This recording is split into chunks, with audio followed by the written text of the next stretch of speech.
An objectively great performer in his heyday, notorious backstage politician, pivotal cog in WWE's corporate machine, and the architect of the company's bright future, Triple H has been all these things and more. And after 30 years in the wrestling business, his career is crammed with great stories. You can't stay in this industry for this long without certain behind-the-scenes details going public. Now we have learned all there is to know about Triple H the performer, but Paul Levesque the man is just as interesting. So with that in mind, I'm Gareth, this is What Culture Wrestling, and here are 10 fascinating WWE backstage facts about Triple H. Number 10, reportedly sued for a botch. The pedigree eventually became one of the most iconic finishing moves in WWE history, and a huge part of Triple H's in-ring arsenal and all-round identity. But it reportedly got the game and his employers into a world of trouble back in 1996. Hunter was working Marty Garner, an enhancement talent, on an otherwise throwaway episode of Superstars. Triple H was booked to win, but when he went for his finisher, his lowly opponent mistook it for a double underhook suplex and adapted his body accordingly, leaving his head and neck exposed. Triple H inadvertently dumped him right on top of his skull. Though fortunate not to break his neck, Marty still sustained some nasty damage. This reportedly led to him going after WWE in court. But in 2020, Garner claimed that he never actually sued WWE for the botched pedigree at all. Either way, that specific dodgy pedigree will still go down in history as one of the most horrific of all time. Now I want to know, what is your favorite finisher in WWE history? Is it the pedigree or something else? You let me know in the comment section down below. Number 9, jealous of Rene Dupree.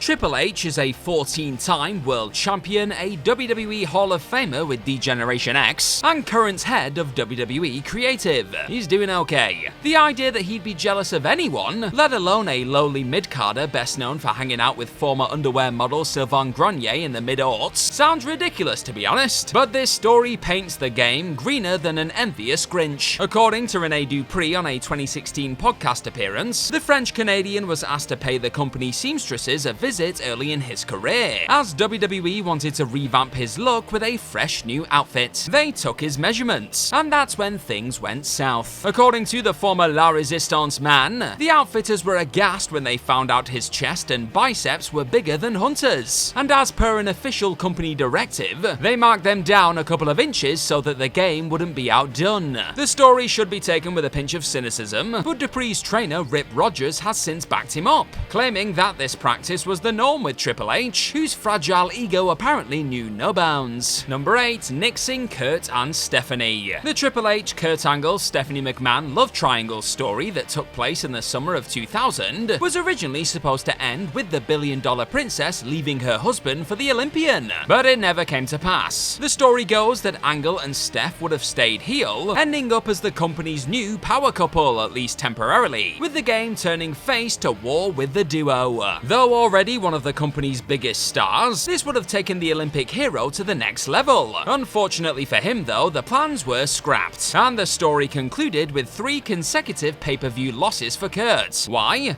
Because Triple H said so. Apparently, the game flexed his considerable political might, as he thought it was unrealistic that Stephanie would ever leave him for a man like Angle. He argued that the audience wouldn't be able to buy into it, and the decision makers seemingly agreed. Instead of creating an alternative solution that worked for Angle, WWE had Triple H go over in dominant fashion, leaving poor Kurt looking like a goof. Number 7, he wanted Edge fired. While most of the wrestling world agreed, rightly, that the legendary Edge was in the wrong throughout the Lita and Matt Hardy situation, having an affair with your injured friend's girlfriend isn't a good look, it turns out. WWE ultimately stood by the rated R superstar. They considered him a more marketable commodity than Hardy. He was ultimately cut loose. Edge and Lita, meanwhile, immediately became 2 of the sport's biggest heels. Despite all this, Triple H was firmly on Team Hardy, and like many other WWE employees, he wanted Edge fired for his transgressions. He took this to management, but while they likely agreed that Hardy was morally right, the game was overruled. Matt was eventually brought back for a memorable heated feud with Edge, knowing that Triple H had fought the good fight all along. Number 6, killing his own push. Steve Austin's King of the Ring 1996 victory was a huge step forward for his character. Austin 316 was born that night, and while it took his push push a few more months to get going, this was his springboard to greater success. Stone Cold wasn't WWE's original winner though. Triple H was supposed to take the competition, then embark on his own surge up the card. But his involvement in the infamous Madison Square Garden curtain call incident soon put an end to that. With Scott Hall and Kevin Nash on the verge of leaving WWE for WCW, the Clique went into business for themselves. They embraced in the ring after a main event at an MSG house show, thus shattering kayfabe into a million tiny pieces. As Triple H and Shawn Michaels were playing babyface at the time, but the other two were heels. Vince McMahon was understandably seething.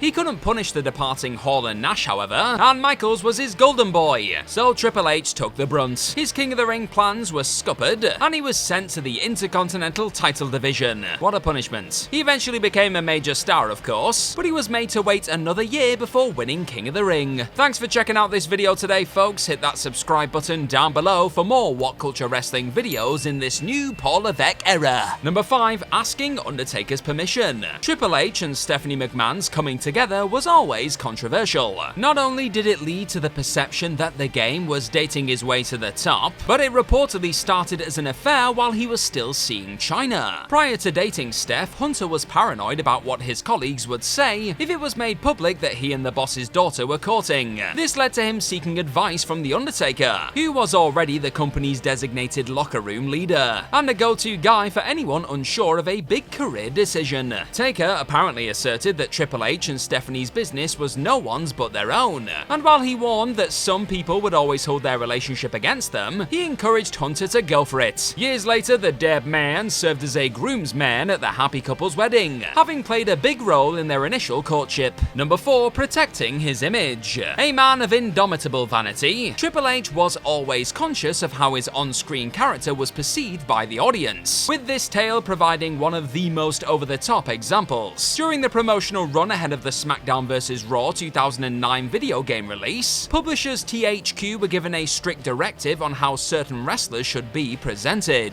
With regards to Triple H, they were forbidden from using any footage or stills that depicted the game getting beaten up, or in any other kind of weakened state, taking the idea of protecting a top star to ridiculous extremes. Granted, Hunter was WWE champion at the time, but the move reeks of insecurity. It's so extra it makes you wonder whether or not the company legitimately understand that what happens in a PlayStation game is not canon. The story appears to be legitimate too, as it was reported by several UK wrestling magazines at the time, who were themselves told not to show Triple H in such states, though WWE choosing this issue to be so zealous over painted a worse picture than any pixelated beatdown ever could. How dumb. Number 3. WCW didn't rate him. While Triple H's blue blood gimmick portrayed him as somebody preordained for greatness, and WWE identified him as a pushable commodity from the moment he walked into the company, his first major employers had a different view of the game's long-term potential. WCW did not value Jean-Paul Levesque at all. After debuting as the god-awful Terror Rising, he formed a lowly tag team with Lord Steven Regal, though his snooty character offered little upward momentum. Hunter wasn't happy with this. He went to management in January 1995, asked for a bigger push, but was quickly laughed off. The joke was on Ted Turner's company in the end. WWE snatched him away from WCW soon after this, and thus began the rise of one of their greatest modern stars, who cut his teeth as Hunter Hearst Helmsley before reinventing himself with D-Generation X, becoming a certified main event heel. WCW's stance was laughable in hindsight. Keeping hold of Triple H wouldn't have been enough to stop their inevitable demise, but letting such a hot prospect slip through their fingers, particularly to their biggest rival, demonstrated a remarkable lack of sound judgment. Number 2. The Katie Vick debacle. Destined to forever be remembered as one of WWE's worst ever angles, the Katie Vick storyline was an absolute travesty. Certain topics shouldn't ever be touched. Necrophilia is one of them. Ultimately, it'll go down as one of the company's most harebrained attempts at covering a potentially problematic subject, and will never be able to scrub the image of Triple H mounting a corpse from our memories, even if he was pretending to wind up Kane. But it happened, and while there's no need to go through the revolting specifics again anytime soon, Bruce Pritchard once revealed some additional details on his Something to Wrestle podcast. As per the WWE figure, the whole scene played out in a legitimate funeral home, while an actual wake was going on in the next room. So while Triple H was,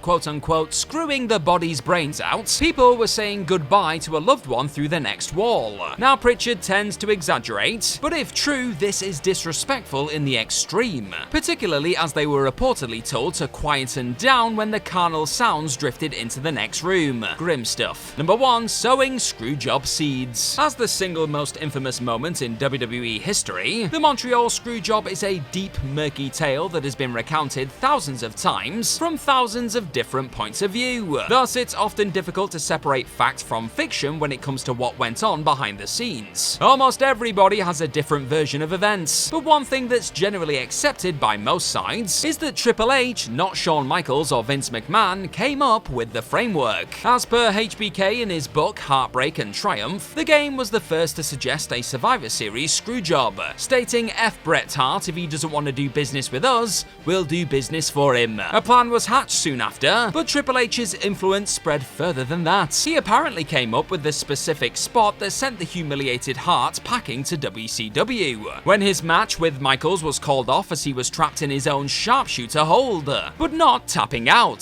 The game wasn't the architect of the Montreal Screwjob, but if what I just said is true, he definitely sowed the seeds. Did you enjoy this fascinating WWE backstage facts about Triple H list? Then check out this one that we did about Roman Reigns too. We acknowledge you, Tribal Chief. Bye bye.